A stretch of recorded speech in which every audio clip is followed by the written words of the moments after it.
We are live and welcome, welcome. I'm honored for every single person that shares space with us this evening to have my guest. I'm going to let him introduce himself. Why don't you tell the people who you are, what you do, and why you do it? Sure. Dr. Ray Ankrum, superintendent of Riverhead Charter Schools located out on Long Island, New York. And why I do what I do. Listen, growing up, I had the privilege of having a lot of black black male and female educators in my life. They poured into me, beginning in what we call Regina Celli in Louisiana. So Head Start, right? My Head Start schools was Regina Celli, and I had black educators from early on that was pouring into me, letting me know what the deal was in terms of what the expectations were, right? But prior to that, my grandmother always instilled that like education is going to be the ways and hopes to get where you needed to be. And so she always put that at the forefront in terms of education. But fortunately for me, again, I had folks that looked like me, that inspired me to want to get out and do the right thing, right, and possibly give back in this space. Absolutely, brother. That lineage runs deep, right? To think about, what you just shared. Um, when I heard you talk about that, I had black male educators in my career, but maybe let's say three or four, kind of Yeah. spread out. Yep. In my formative years, I had two educators who were black women who really poured into me, saw me. It was the first time I really felt valued and seen in school. Yep. But that isn't traditionally the experience that our babies get is seeing you or I in front of them, teaching, leading, whatever have you. I believe last I checked, it was 1.3%, less than 2% It's of definitely educators. less than two, probably like 1.8. But I feel 1.8. like that Okay. I feel like that number is going down every year because a couple years back Yeah. it was 2%, and so man, it's just yeah. Yeah. I think about that and man, the impact of, I heard some other person say that it was like the mighty 2%, the impact of the mighty 2%. Um, Let me ask you this. Yeah. In your formative years, as we're talking about Lil Ray growing Yep. up, Yep. um, what go a little bit more into the context of schooling for you, what that experience was like, Yeah. and then we'll kind of build from there. Sure. So for me, I feel like I want to make sure that I lift the people that played an important role in my education, right? And so one of those people, his name RIP, his name was Charles Talley. And so Charles Talley was the bus driver for bus 99, right? And so that's where it all started. Started for me, getting on the bus. And so from getting on the bus, I saw this black man that was driving the bus, right? And like he had his own set of rules and expectations that he had for everybody that was on the bus. And so he was well known in the community. Folks knew what it was, right? And so you wasn't really talking back to Mr. Talley. You wasn't doing any of those things because if you did, it was going to be a conversation, right?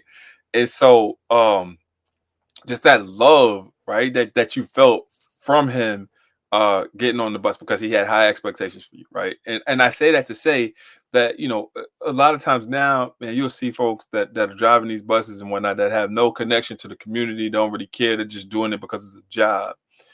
It was more than that for him, right? And because it was, it was one of those professions that I could see folks aspiring to be, right? Like one of my best friends right now is a bus driver, and we talk all the time about the impact that he has on kids in our community in Louisiana because he's the bus driver, the football coach, and he just wears multiple hats and does multiple things in terms of being in the community and being involved in everybody's life. And so education for me, man, like, you know, I also got to mention my Sunday school teachers, right? Like I had a Sunday school teacher, Miss Callahan. She was the first lady of the church, but she was also a special educator, right? And so there were strategies that I didn't know that was happening in that Sunday school class, right? That now that I had gone to college to become a teacher, I'm like, wait, this is what we were doing?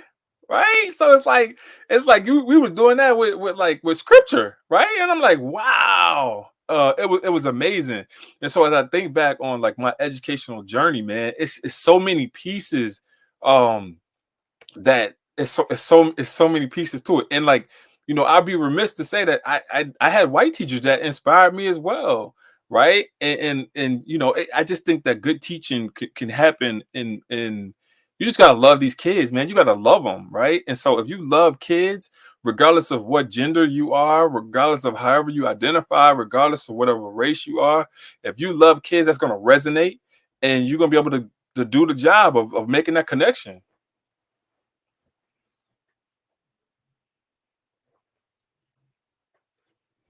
The foundation has to be love, right? Like if we're not doing that, then we're missing everything else along the way. Like I was having a conversation just today with the staff that I serve down here in South Jersey. Um, and I'm assistant principal at a middle school. And middle school is a special breed, man. Like, Ooh. yeah, yeah. Middle school is 5-year-olds and big bodies sometimes. There's a lot going on in middle school, right? Yeah. And um talking to the staff, and we're talking about how like this is the time of year where teaching gets rough. We're counting down the days till their spring break, and we're kind of a little bit set on edge by certain behaviors that we feel like are repeated or things like that.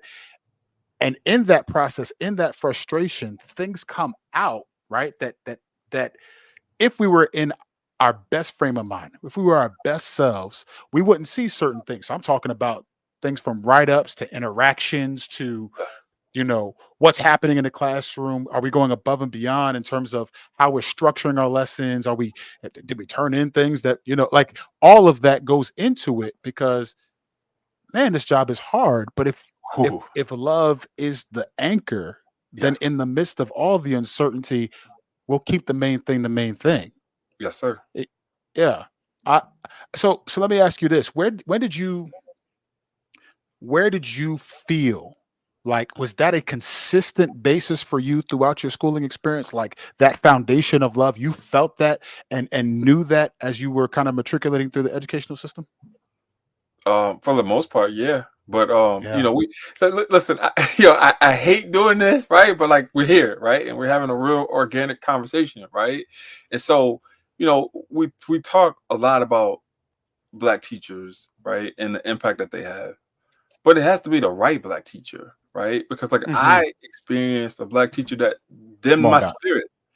And so, it hurt me so badly because it was somebody that looked like me, right? And like my expectations were just so high in terms of just like, what my expectations were for that particular teacher, right? Her name was Miss Jones.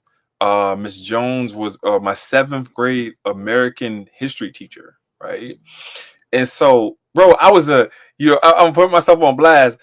Okay. In middle school, you don't really know your hormones and stuff like that, right? And like your body is like you outside running and doing all that stuff and whatnot, right? Like you could be the smelly kid, right? And so Yeah. I happened to be the smelly kid at this particular time in my life, right? When you come from low socioeconomic status type background and whatnot, there's certain things that just occur, right? That are beyond you and beyond your control, right? So I grew up pretty rough. And so there was a time where, I was just thinking, but rather than her pulling me to the side in order to say, hey, I'm gonna give you this lesson on hygiene, or for her to say, "Hey, I'm gonna go and I'm gonna make a connection with another black teacher that's in the building, a black male teacher that's in the building, to have that conversation with me." Bro, I felt like she kind of publicly shamed me in terms of Wow. in terms of and so I say that to say, um, even with her doing that, it kind of motivated me, right? Because like I wanted to be a history teacher, but I wanted to be a better history teacher. I wanted to be the history teacher that made that connection with kids to where if that ever happened, and it did, I taught in Baltimore, right? But I was able to like take my babies, pull them to the side, give them a rag, give them all the things that they needed, give them soap, give them deodorant, give them all the things that they needed that I never had in middle school because I wanted to be better I wanted to show up better in that space than what my seventh grade teacher, who was black, uh, showed up for me. That was important for me. Absolutely. You know, when you talk about the right black teacher, like I think that's so important because if we're going to have authentic conversations, we're going to be real about it, right? There there can sometimes be this misnomer that because you present a certain way that you have particular understandings, and that's not true, right? And um I say this, you know, for me, my deepest wounds have come from white supremacy and blackface, Yes, sir. where the ideology comes out, but I assumed, maybe I thought maybe that there was a connection, you understood, we were there, we were vibing, and then come to find out there's a different ideology, methodology behind how you perceive me, how you perceive our babies, how you perceive their communities, right? I was on with Dr. Jamila Lescott, and she said something profound. She said, you cannot claim to be anti-racist. You cannot claim to be culturally responsive. You cannot claim to be any of the buzzwords that we like to throw out if you do not see and value and love our babies and their communities. Like, Yes, if sir. love isn't the And their grounding parents. force, Well, that so you said community, but yes, definitely their parents. right, right, because that parent that comes in and may not, you know, present the way we Yes, want sir. them to, if they come in and they may have looked like they rolled out of bed and got there, they're coming because they've given us the best that they have, and they're Yes, trying to sir. do everything that they can to value and to serve and to love. And if this doesn't present the way we want it to, we Mhm. can't then go back and then say, oh, because you didn't present yourself this way, you Yeah, don't value, you don't love, you don't serve, you don't do whatever, right? Like, and I think those judgments happen very, very quickly, particularly in education. yeah. You better say it. You better say it. Listen. So my research is on parent engagement in urban charter schools through the lens of Black male principles, right? And so one of the things that you see in terms of parent engagement is that it's viewed through the white middle class, right? So like you'll have white Mm, women that racialized white women that show up and that are actively engaged, that can be the classroom parent because they have spouses that are out making eight figures, right? That don't allow them or afford them to have to work, right? But like my yeah. argument is this: my argument is that if you have if you have historically marginalized families that are out working three jobs in order to put food on the table to make sure that their kid is able to eat, then I would make the argument that there is more love on that end for me going out and killing myself than it is from you just showing up with you having the privilege of being able to show up, right? And Hmm. so I feel like we always gotta like balance these counter narratives and like not just allow for them to just stand as written, right? Or stand as spoken. Yeah. School as it is very adversarial in terms of a school versus community kind of thing, right? And especially when you think about charter schools, when you think about charter schools are in many like urban areas, right? So like you come into an urban area, and then m- uh, most of these people that come into these areas don't look like the people that are in the area, don't want to build relationships with the people that are in the area, right? And because of that, it's like, I'm gonna talk down, I'm gonna look down Hmm. on you, right? I'm not trying to build community with you, right? I mean, you brought me on here, man. That's it. Like the school is set up like, you know, the old school castle with the moat around it, and we'll let the drawbridge down if only if you present the way we're asking you to Yes. present. If only if you show up the way we're asking you to show up. And if you don't, then there are ways, right, that we can um, push you out, ostracize, 100%. Yes, sir. communicate that you Yeah, don't belong. All yeah, of these things go into what it means to it might not be overt, but yeah. we will definitely communicate very easily that you don't belong or that you're not accepted as is. We could talk about the ways. I'm gonna give you one right Please, now. let's do it. We talk about weaponizing CPS, Child Protective Services, right?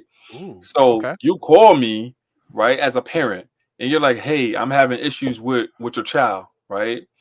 You don't know what me and my community do in terms of like making sure that you don't have issues with our kids, right? And so, regardless of whatever those standard practices are, right?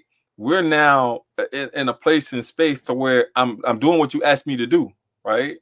So kid comes in, kid is behaving the way that he or she or they should behave, and now all of a sudden it's like you want to pick apart the methods that took place in order for that kid to be in the place and space to learn, right? And so Mm, now you bring in CPS. CPS is being weaponized now because I only did what you asked me to do based off of my wherewithal, based off of my abilities, based off of my capabilities, right? And yeah, so just because it's not aligned with what you may do doesn't mean that it's not right. yeah, yeah. And the way that the default mode is, middle class white ways of being, knowing, right? Yes, sir. The way that is the default mode presents itself in how we view child rearing, how Yep. we view children, how we view it, child advocacy, right? Yes, When sir. our babies step up to say, no, I don't like that. Yes, No, sir. that isn't working for me. It is Oh, that's no, disrespect. I don't. Absolutely. And those are the things, right? It's disrespect, it's Yeah. defiant, it's Yep. disruptive. And we Yep. can't quantify that. We can just know it when we feel it. And then when Yep. they send it to you or I, Doc, well, not really you, because you big time, but for me, they send it to I still me. get it. I still get it. Yeah, they want me to now be the judge, jury, and executioner to Yeah. to to to now exact their revenge because the child didn't show up in the way that they wanted them to. It's not a teachable moment, right? No, So like not at all. I say this all the time, like I'm a huge proponent of restorative practices, like Of done with course. fidelity, right? Yep. And so when I talk about it, typically people feel like, well, it doesn't work. And I'm always Oh, it asking them like, absolutely well, works. You just got to buy into it. Doc, Listen, Doc, you preaching to the choir right now. Like you can't you're not gonna move forward with that kid unless there's some restoration. You're not gonna move forward with those parents unless there's some restoration as well, right? So like, if this kid is feeling away and you're not having that reset conversation, then the same behaviors are going to happen, right? And you know what peeves me, bro, is that talk to when me. you have educators that are like, well, what's the consequence? What? Like what? Like yo, that is like the go-to statement, right? It's like, what is the consequence? What's the consequence? What's happening to him? Whatever, right? And it's like, man, this is not prison, right? This is not prison. You want to get this kid in a place and space to where they want to learn and be around you in in your class, right? And if Yeah. that's what the end goal is, then we need to start doing more to find out what the root cause analysis is, as opposed to finding out what the punishment is. It's it's wild out here. So those carceral understandings of consequence, of Mhm. justice, right? That we can only answer, harm with harm, violence with violence. That kind of thing is what makes it so that when a child comes in and let's say they blew it, right? Yep. They come in, they're already dysregulated. You're mad at them because they don't have a pencil, they didn't finish their homework, they put their head down, and the first thing out your mouth is, "Well, nice to see you. Yeah. You finally showed up." And now Yeah. the kid says something back. Now you are Yep. already petty. Yep. You are already the dysregulated adult, and you say something to him. Now the kid sounds off and tells you about yourself. Of course. Now you want me to exact revenge on your behalf, but you poured the Yeah. lighter fluid. You 100%. lit the match, Yep. threw it on there, and now you want me to put out the fire, Yeah. right? I refuse to do Like, that. I refuse to do that. I refuse to be that person. Right. I'll give you a perfect example. Less than okay, 72 hours ago, we had a student on the bus, and the student went off. Like, I guess another student, because we're in the era of social media, another student recorded the student going off, right? But yeah, so the trigger to the student going off was the fact that an adult that was on that bus called them out of their name, right? And mm, so I'm like, all right, well, of course, I'm going to have a redirection type conversation and restorative conversation with you to let you know that you're a kid and you shouldn't be talking to an adult that way. However, I also have to have the understanding of, we grow up, we're in an era to where, like, this self-preservation in terms of like how these kids must feel like they have to defend themselves because maybe they don't have someone that's going to defend them, right? And right, so my thing with this particular kid was like, yo, listen, when you go home, You tell your mom or you tell your dad, right? Because a lot of times we leave out that dad part, right? And we shouldn't, Talk right? about it. Leave out that dad part. We shouldn't. You tell your parents, and then if your parents don't do anything, then you come in tomorrow, you find Dr. Ankrum, you're like, listen, this is what happened on this bus.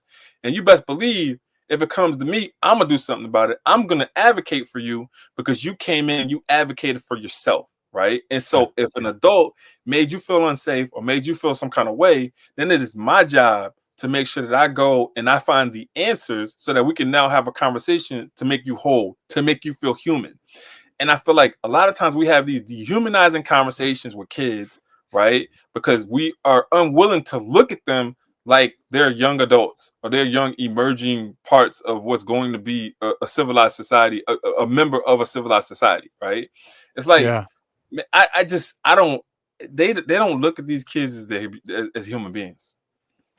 So the one that to your point that gets me, right, is when I'm walking the hallway trying to be present, greeting kids, whatever, or even when I'm working with a school and consulting or whatever have you, I see this prevalent is as leaders will tell me, and I've experienced it myself, where a teacher will be talking to a student in the hallway. You walk Yep, by, they're already having a conversation.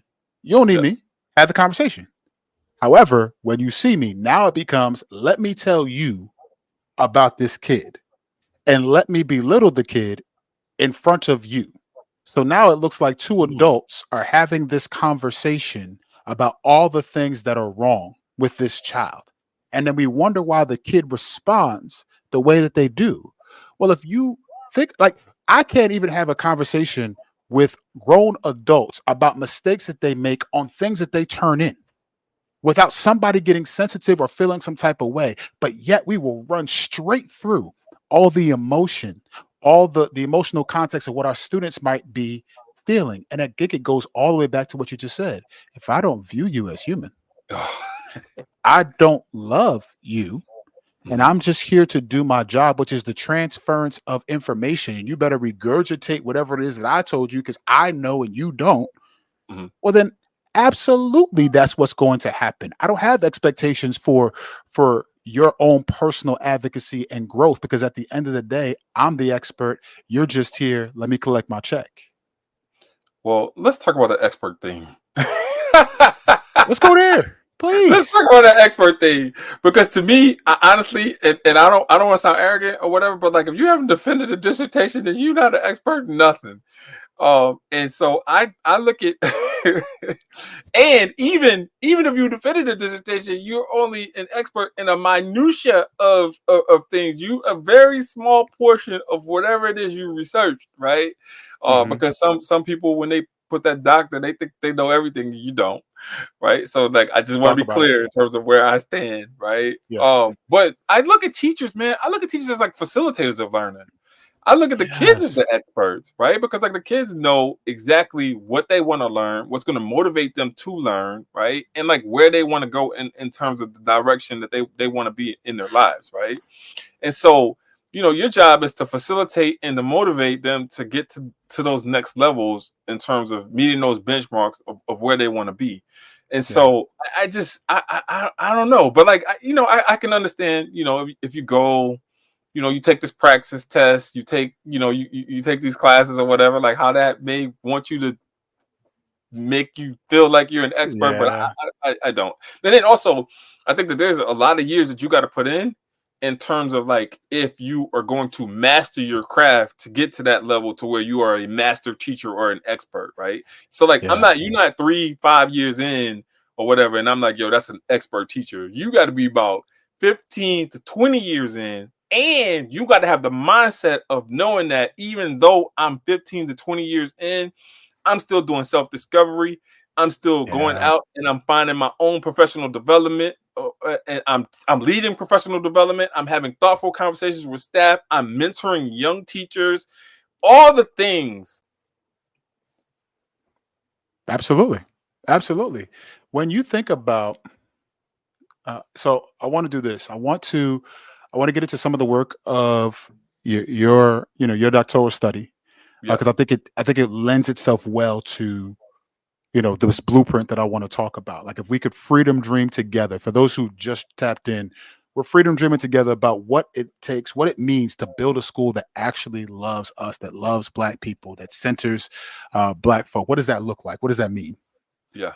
So, in your work, you talk a lot about, well, your work was about parent engagement. Yeah. And one of the things that I found very interesting was talking about Epstein's 6 types of parent engagement and how that Yeah. related to things. Yeah. So, for those who may not know, can you unpack what those 6 types are and then how that trickles into how we see parental engagement and some blinders that may be up, if you will? Yeah. So I I'm critical of Epstein's work, actually, Yeah, because again, it's like I feel like it's surface level, right? And so like there's a difference between parent involvement and parent engagement. So that part. her work is more so centered around parent involvement. And then that goes back to that whole ideology of white middle class and like the things that they do in terms of like Yep. volunteering, in terms Yep. of participation, in terms of helping with homework, in terms of showing up, doing a bake sale, and like things of that nature, right? But Yeah. when we think about engagement in terms of the things that we do, it's a little bit more nuanced, right? And so when I Yeah. think about engagement, I think about if your child had learned something on a Wednesday, and then on a Saturday, we're going to the museum in order to put this together in terms of like piecing the parts that they learned, and we're now like going that extra mile, right? Yeah. I Yeah. look at it in terms of like, all right, if you're coming home and I can't help you with your homework, but I know that I have a cousin that's at Howard, I can call them and they can help you and they can do a FaceTime. Like just using all the things, all the tools in our community in order to assist in terms of raising these kids, right? Because like, Yeah. I come from I and you, we come from the mentality of it takes a village to raise a child. And I think 100%. that we've kind of lost our way in terms of the village raising a child now. It's like, you got this generation of folks that are very adversarial in terms of like that is my kid, right? And I feel like when I was growing up, the way that I was raised, like I felt like I belonged to the community. Like I was my mother and father's kid, but like I was a community kid because Yeah. when I got home, if I did something crazy, everybody on the block knew, and I might have got a lick from everybody on the block in terms of like, these are the expectations that we have for you as you being a member of this community. Yeah. And in order for you to be in good standing as a member of this community, you must rise to this level, right? And Yeah. like those were the expectations that the community had on me. And so, Yeah. Joyce Epstein, like she's brilliant, right? Like Mhm. nobody was talking about parent involvement prior. Very few people were talking about parent involvement prior to her. Her framework is the benchmark in terms of like talking about parent involvement. But I think that in terms of bringing it to the next level, what I was able to do was I was able to use a framework from a sister at North Carolina State um, in order to bring in Black masculine care to kind Mhm. of further that on a continuum, right? And so when we think about Black masculine care, it's all the things that we do that's not in scholarship that Mhm. shows up in the work that we do. Okay. Okay. Tell me more about that. So, like, you know, I think Think about about all so the so think about all the things that when you read popular scholarship about leadership, right? yeah. And they're like, oh well, do this, do that, right? We don't do any of those things. We just show up. We build relationships. We make Yeah. connections. It's Yeah. the eye contact. Yeah. It's all the sauce that we have being Yeah. who we are, being able to relate to kids, right? And so think about it from that perspective. Think about all the things that you read in terms of when you go to professional developments about leadership, right? And you're like, Yep. I don't really have to do any of that, right? Right. Like think about how some folks show up and they're like, oh, I'm gonna wear this suit today, and because I have this tie on, people are going to respect me. And then you Yeah. could come up with whatever it is you have on and whatnot, and them kids are gonna naturally gravitate to you because you are who you are. Yeah. Yeah. Absolutely. You know it's funny because there is, I say all the time, like, especially with the middle school child, but I think this is bigger than that, right? Like, our babies have a way of detecting what's real and what's fake. Of And course. the more we dress things up to try to appear a certain way versus actually being, existing, being in proximity, building community. And I say this all the time: community happens when I make your problem my problem, right?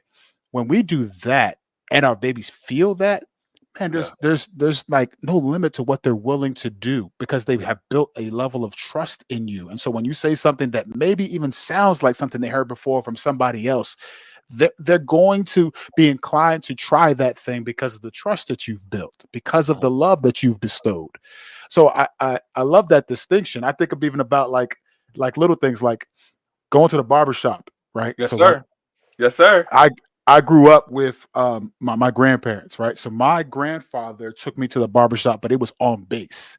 And when I used to go on base, um, there would be these older gentlemen Yeah. who dressed a certain way. They almost had like a regalness to them. Yes, When I sir. sat down in their chair, they were going to lace me with some wisdom, and they Yeah. were going to make sure that my fade was high and tight, and that was how it was going to be. They And now they could push your edge up back too. now listen, they absolutely was gonna push you back. Look over the glasses, Doc, Yeah.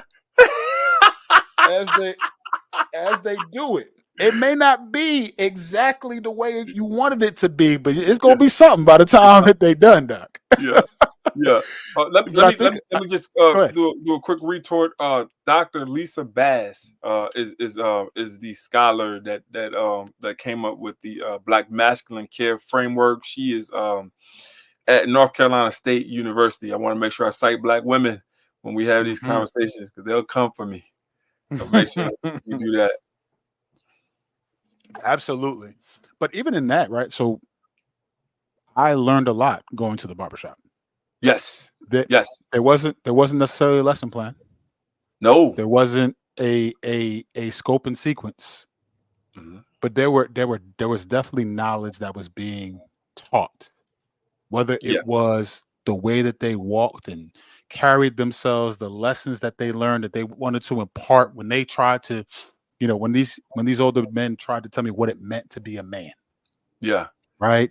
There was a level of love and care and honor, right, Mhm. in that space. And it's like I heard it said that it's like the black man's country club, right? Like you walk into the barber shop and there is a sense in which we all belong here. And I don't care what part of the conversation is going on, right? You come in and sit down, we talking about sports, you can jump right in. And I don't have to know your name, but there's a sense in which we are all part of this thing. Yeah. And when I contrast that and I think about the way kind of like schooling, traditional schooling is set up, all of those things like most of those things are absent. Like you have to learn when to talk and when it's even Yeah. welcome for you to talk. And you can't just get in because if you get in when you want to, because you're passionate about it or because you feel something and learning should feel like you should have joy about it, right? But even if you do that, it could be perceived as disrespect Yeah. or defiance or a lack of control on the teacher's part. And so we have to kind of push those things down. And so brings me to my question. If we had to, and we are going to freedom dream together about what it takes to build a school that actually loves us, where would you start? What's the foundational piece of this blueprint that we need to, outside of love, because we talked about that? Mhm. What is the foundational piece in building? Mm. But wait, so before we get there, right? Like Yeah, go ahead. you were talking about old school barbershop, right? And so Yeah, the yeah, old school yeah. barbershop is revered. The new school barbershop, I don't know. There's a lot of conspiracy theories that are happening in these in these barbershops, bro. Yeah, And so yeah, I think learning can happen still, right? But it's like, yo, yeah. you gotta check the things that people are saying Fact nowadays check. in these barbershops. You gotta fact check, right? And so Yeah, even if you are in place to fact check, that's still a part of the learning process, right? But like you just can't yeah. just hear something and then just take it at its word, Right. because the word is not always good. You got to fact check it. But prior to Absolutely. then, like I think the barbers that we had growing up, Yeah. I feel like they had some well reasoned arguments, right? Like Mhm. nowadays, it's just like, I'm just gonna say this, and it could be for shock value or whatever. Absolutely.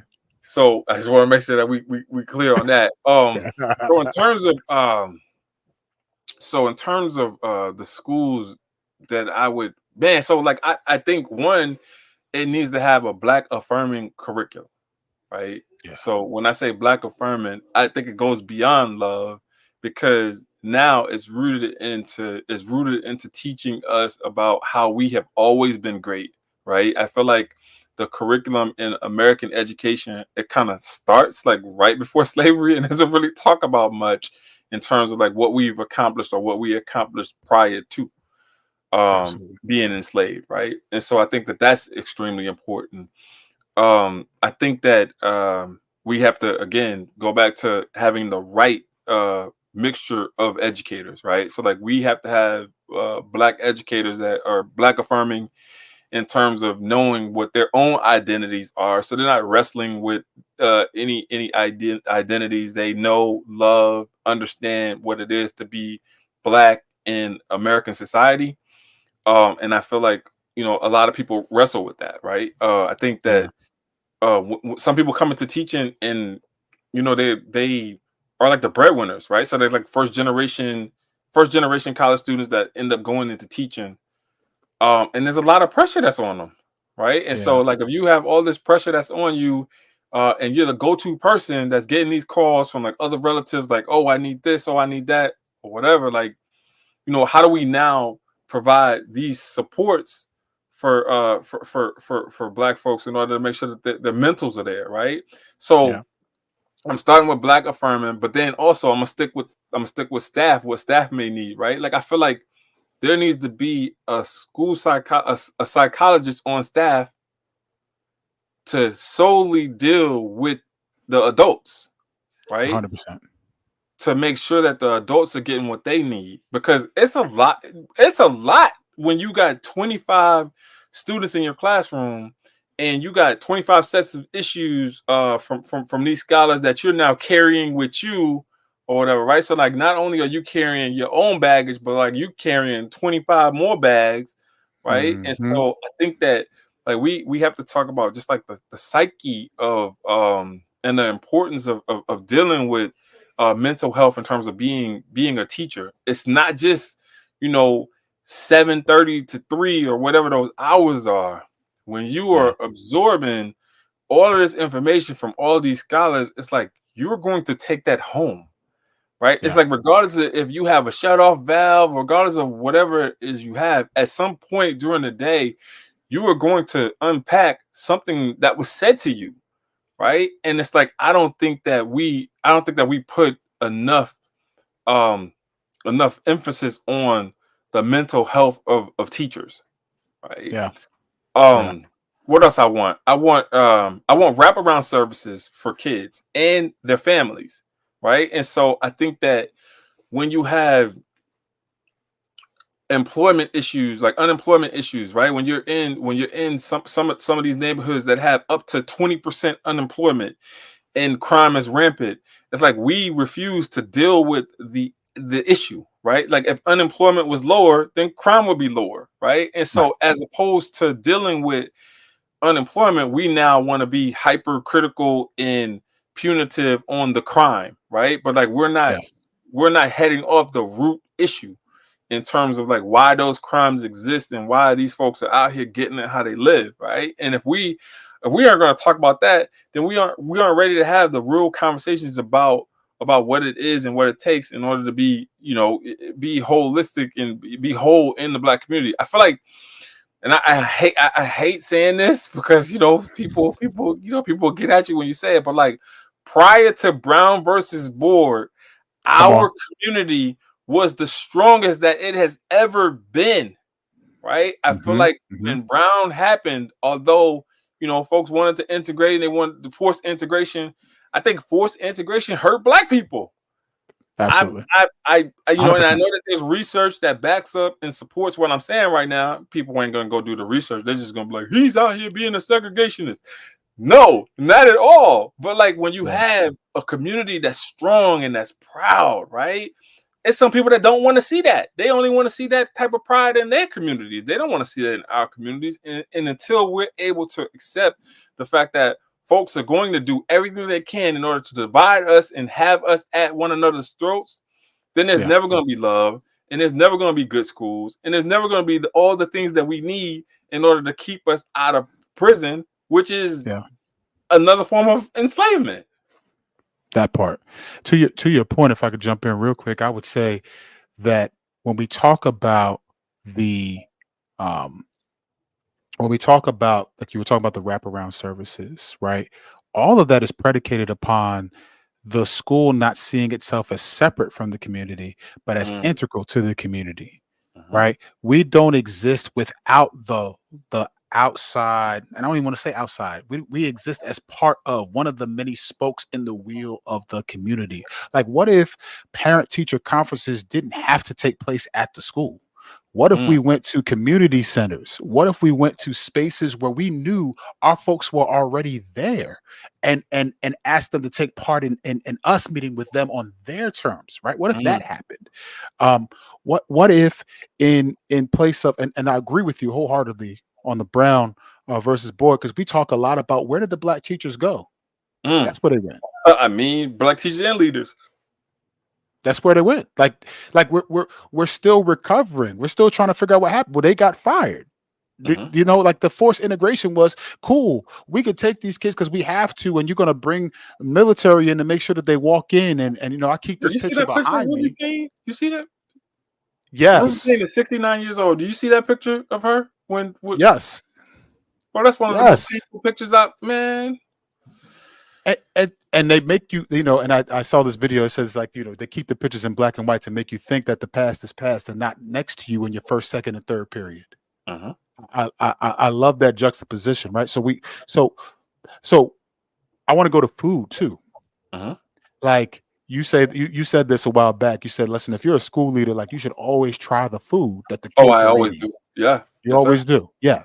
Yeah. And so one of the things I would love to do is, it's not just some processed whatever that comes in, but we actually have a school chef Yes. that actually is like, when you walk in, there is that aroma of home cooked Yeah. love that makes you feel like, oh, they really thought about me. What's on Yeah. the menu is reflective of the community that I serve.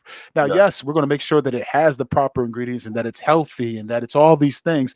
But man, that home cooked smell, in addition to a loving classroom Yeah. community, like, Makes a imagine what world that of could do difference. for our babies. Yeah. Yeah, So I so absolutely. so I'm gonna shout them out, right? I usually don't shout people out. I only shout out my own school, but but first line schools down in New Orleans. I remember visiting their campus, right? And like they had chefs on site. And so I'm from Louisiana, right? So like, Louisiana food is my weakness.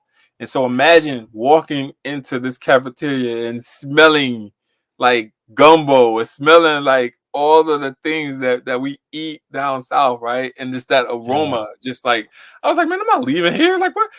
Like I don't want to go and eat yeah, anywhere else. I want to eat in here. And they had their own gardens. Like so it yeah, was like a farm to table type of situation to where, the food that they was growing, they were cooking.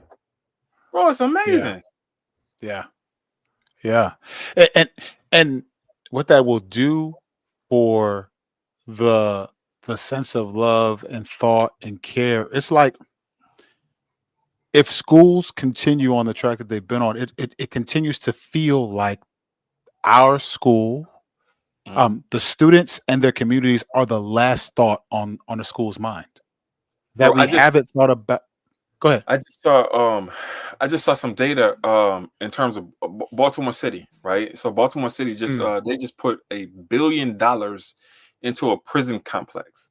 A B, not a million, a B, a billion. So if we're God, talking about Baltimore City has always been underfunded in terms of their public school system, right? Like always been. I cut my teeth in Baltimore City, so I started teaching down there. And I remember in 2003, very under resourced, right? And so even 20 years later, still under resourced. But we're talking about $1 billion that billion. we are putting into the prison industrial complex, right? And Yeah, so, and that's on the backs of black men, and yeah, we don't want to have that conversation ever, right? So we want to talk about, oh, these crime rates are high, but we don't want to talk about why the crime rate is high, that part. right? We want to talk Yeah, about, oh, the violence. oh, the drugs, but we don't want to talk about how these drugs get into these communities and how these guns get here, right? We don't want to Right. talk about that. Right. Right. And so we pathologize black and brown folks, particularly black, right? And by extension brown, like we could pathologize them. And so when it comes to like even in little things, and I don't want to say little like to minimize it, but like things that we might overlook, when the teacher creates the discipline referral, and it doesn't just say this is what happened, but it tells you that this student is the ringleader. This student Yes. continues to do this, and now you are now talking about the intention. You are now talking about the motive.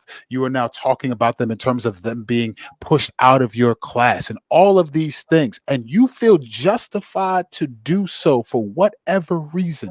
Yeah. For me, like there is a point at which we got to put a complete pause and ask yourself, like, do you really even want to be here? Do you even really Yeah. want to teach these kids? And Yeah. if that's not the, like, listen, I'm not hurt by it. Mhm, Please exit mhm, stage left.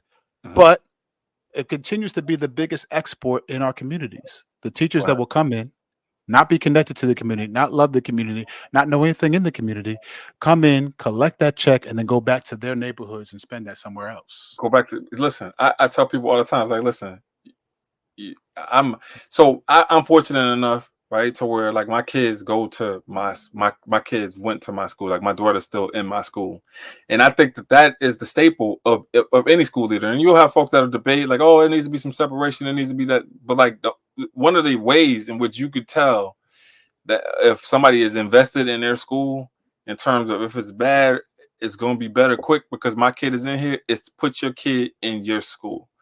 And so a lot of these teachers that teaches at these schools, man, their kids is in private schools. So that's telling you right there how they feel about their job. And that's also telling you how they feel about your kids, right?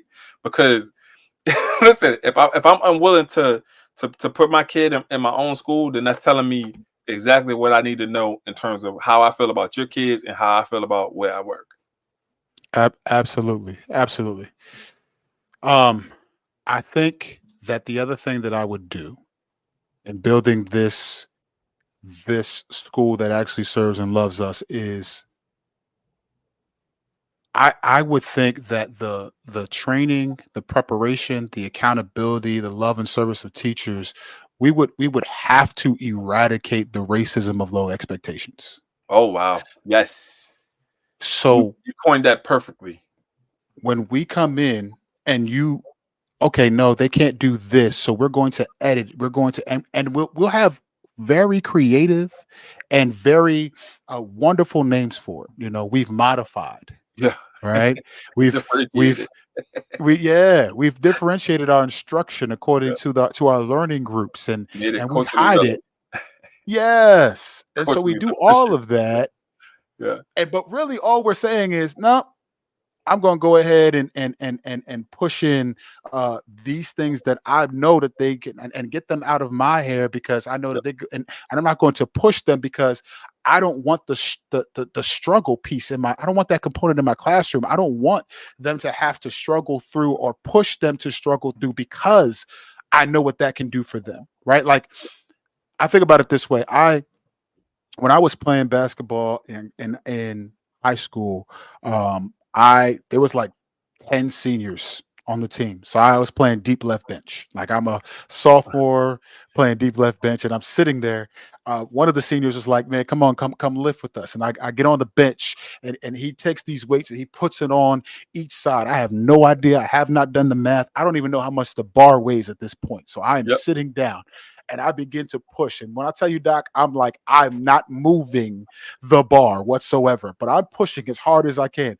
Now the senior, he gets a good laugh at it. He takes a few digs and he's like, it's a real humbling experience for me. But what he then does is he spots me. He Yeah. lifts the bar Of and course. we together are now lifting this weight. What I Yep. couldn't do by myself because he put certain scaffolds in it, I now begin to lift it. And before I knew it, his hands aren't on it anymore. I'm beginning to lift it myself. Yes, sir. Well, I think about that in relation to our to what we do with our students. Well, there are too many teachers who will say, "All right, they can't lift that, so I'm never going to give it to them."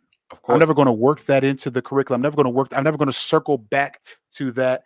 And and I don't blame teachers solely because pacing guides, standardized testing, and Mhm. I'm not the anti-standardized testing guy. Don't be. Like I think I'm not that guy, Yeah. right? At the same time, I recognize how because of the way we structured standardized testing into our things that there's so much of a push to just teach to the test and that we leave out some of these other components. So I wish that there was a way we could restructure it. So yes, we could be accountable to certain standards and certain Yep. things. However, we wouldn't just be teaching to the test and forsaking all the other important parts of learning. And I don't know where that balance is, but I would think that we could find a better one than what we have presently. Yeah, I love that, but I think that the balance is to teach above the test, right? So like right now, Ah, come on now. we don't get accused of teaching to the test. We teach above the test.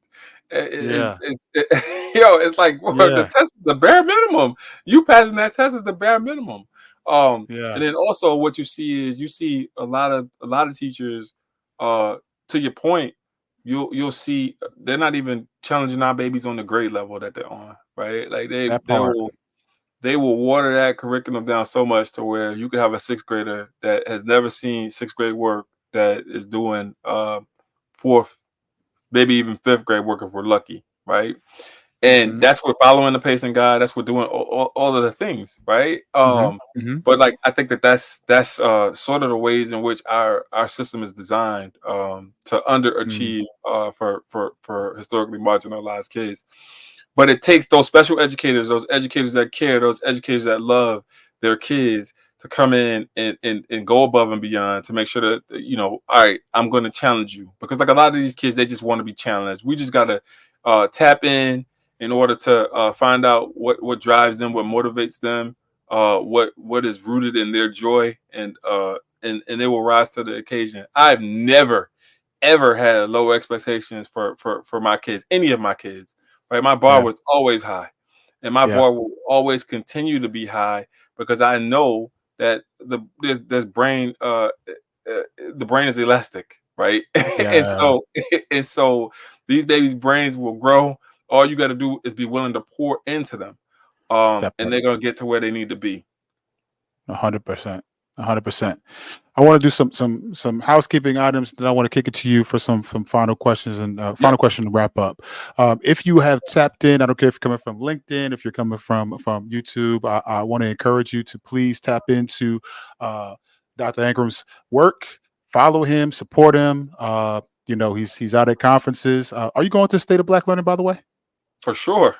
That's I will my see you guy there. conference, man. That's my guy. Yeah. Chase is my guy. I just spoke to him earlier today. All right, all right, all right. So I will definitely see you there. Yeah. So we are. I want to encourage you if you're coming from and you're familiar with his work. If you find value, please give me a follow, a subscribe to the YouTube. That really helps with pushing out great content to the educators that need it to be able to challenge and push us forward. So I want to invite you all to do that. In addition, brother, I want to wrap up our time. I want to ask you this. Um, for an educator who's tapped in and has listened to this and has gotten to this point, and maybe they're reflecting and they're saying, "Man, I love this conversation, um, but it feels daunting. My school isn't set up like that. My school, we struggle with so many different things, and I'm having trouble keeping my fight going, my passion going. It's hard out here." What would your advice be to that teacher? And Yeah, what would your advice be to that teacher? What would you tell them? Yeah. So it's hard for everybody, right? That part. I start there. It's hard for everybody, and so there are many things that are happening in my school that I don't like that I could harp on, but I rather harp on the things that are the most positive, right? Because if I'm focusing on the positives, then I can get to the things that are in need of improvement, but there's always that north star that leads me into a positive direction and a positive headspace. I think that we got to involve the voices of these parents in order to understand where they are and meet them where they are and bring them to where we feel like they need to be if they're not there, but like not Mm, through like a lens of judgment, but through a lens of partnership, like we are creating partnerships. And so making sure that our schools are community driven, right? And inspiring the community, I think that is super important. But if you're an educator and you're listening to this, just know that every day is a new day for you to come in and shape the lives of your students, and that you are you yeah. So a couple different things, right? So like you're you're better than your last observation. What I mean by that is, you know, your only qualified observer, and I really mean this, is those students that you teach every day. So if you really want feedback on how you're doing in terms of how you're showing up, in terms of how you can get better, tap in with your kids, and they will tell you exactly the things that you need to do in order to motivate them, right? Don't subscribe to folks that come into your room once a year to do your formal observation, because that's a once a year thing, right? I'm really tapped into what kids think, as opposed to that one time a year. I think that we need to put more emphasis in terms of, like, when we do it when we're in college, right? Like that end of course assessment, right? Like you that end of course assessment can make or break your career as an adjunct. Absolutely. And so Absolutely. we need to tap in and build more community in terms of what the kids think, in terms of their learning, and value what kids are saying. Absolutely. Um, I would only add that uh, educators really have to do some deep internal work about what actually recharges them. Mhm. Like, what are their needs? Like educators anywhere, regardless of what your particular role is in school, we almost have, a PhD in understanding what our kids might need or what's Oh, going on around us. But sometimes we even fail to get a GED in what we oh, ourselves wow. need, or think deeply That's a about word what right we there. need, That's a right? word.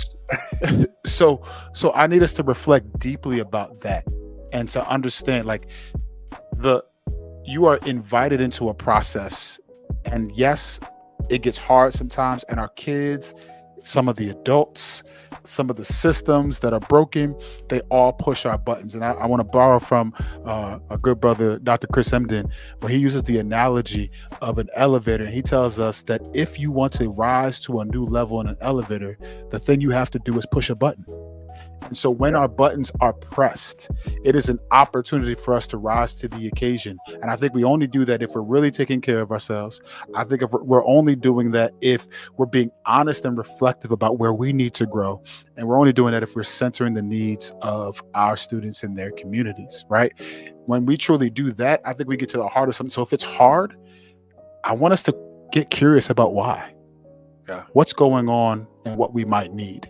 I think if we could do that, then it might make a world of difference for how teachers are leaving in droves and leaving the profession. Folks aren't coming into the profession. Like, it might mean a difference in terms of our stance. Like, we know that there are other issues. Like, absolutely pay teachers more. Like, pay teachers absolutely a heck of a lot more, right? Like, we know that, but on our end, in terms of controlling what we can control, I think that would make a major difference. So let me say this, but I thank you so much for sharing time and space. Like, I've been following for such a long time. I love the work that y'all do, and so it's great to be, in community with you. Um, for folks who are not familiar with your brilliance, can you please tell them how to support you, how to tap in, where to connect with you? Sure. So I'm mainly on Twitter, at Mr. underscore Ankrum. You can find me on LinkedIn, Raymond Ankrum, Ankrum. I'm on Instagram. I don't remember my address on Instagram, but I know it's popping over there. Yeah, right, right. But if you find me on X, chances are my link tree will take you to my Insta. Perfect, perfect. For folks who may be coming from Dr. Income's side, listen, you can find me at Liberation Lab. If you Google my name, Bobby Morgan, Liberation Lab, all my stuff will pull up. What Coach Prime say? I ain't hard to find. Um, Yeah. so I invite you, please support, please tap in, and yeah, we'll keep rocking and rolling. So Yeah. thank y'all for tapping in. Thank for everybody who's been in the comments, who's chatting it up with us. And I hope that we could take something away from this and grow together. All right, y'all. Till next time. Peace.